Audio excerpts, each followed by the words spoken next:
Hi, this is Nicholas Yock, a registered migration and education agent from Pathway to Oz. Today, I'm going to discuss New South Wales State Migration, which is open for the 23-24 financial year. As always, the information provided is general in nature. If you want to chat about your specific circumstances, book in for a consultation. Okay, so hallelujah, New South Wales has finally opened. They haven't sent out any invites yet, but I'm sure they will. Okay, so look, you need New South Wales State Migration if you're going for the Skilled Regional Subclass 491 or the State Nominated Permanent Visa, the Subclass 190. I'm going to focus on the Subclass 190, the State Nominated Visa.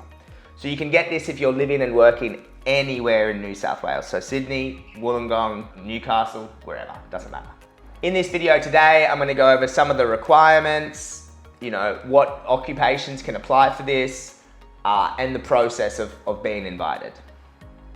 Okay, so if you jump on their website, you can see the basic eligibility requirements.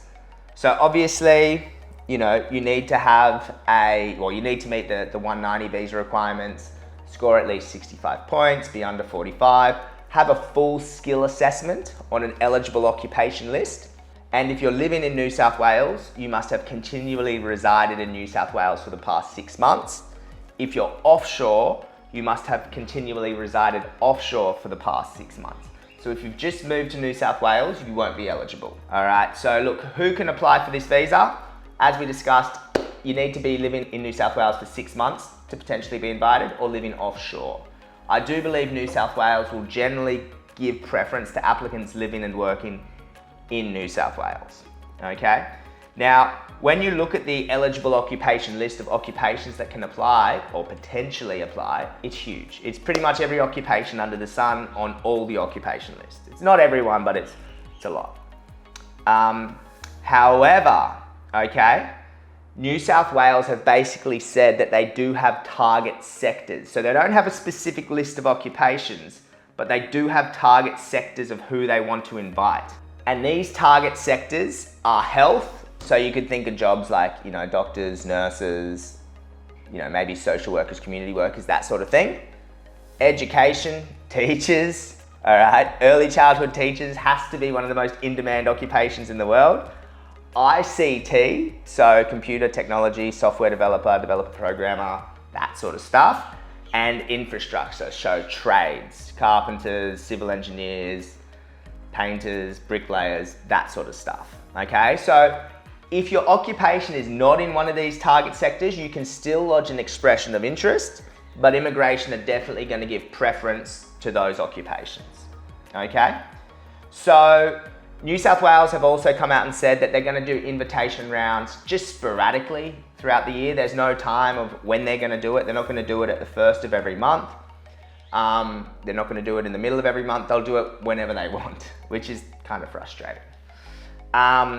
They've also said they're not going to advertise who they invite, so you'll need to figure that out by who gets an invitation.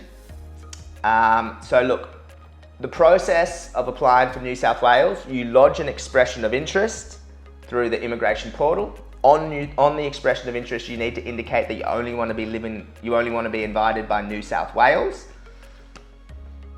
And then you wait, okay? And this is the most frustrating thing. It could be a week, could be a day, could be a month, could be a year. There's no guarantee you'll get an invitation. If you are living and working in New South Wales in one of those target sectors, you definitely, have a chance or have preference to get invited, but even if you are, there is no guarantee, okay? The best thing that you can do to get an invitation is boost your points up as high as possible. Think English, think NATI, think building up your work experience. If you have a partner, get her to do, or her or him to do competent English, and if a skill assessment if they can. All right.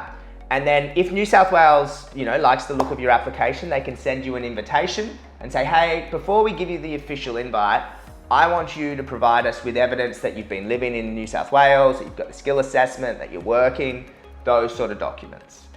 You would have 14 days to provide these to New South Wales, and then they'll give you the official invitation and you can apply for the 190 visa through your IMI account. So look, I know it's not ideal, okay?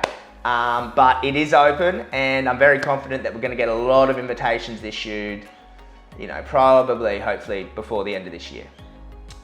Look, I hope you found that information helpful. If you do want to discuss your situation in general, feel free to contact Pathway to Oz. Thanks.